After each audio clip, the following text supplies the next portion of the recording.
ప్రేమ లోకం నువ్వే అంటున్నా, నీతో ప్రయాణం ఇష్టమేనన్నా, ప్రేమ తెలిపిన రామ చిలుకను హత్తుకోమన్నా.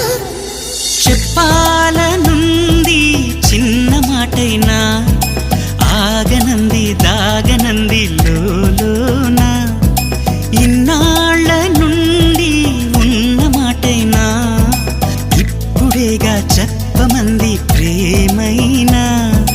పెదవి కదిలించుకో, మనసే వినిపించుకో, పరదా తొలగించు కొంతైనా.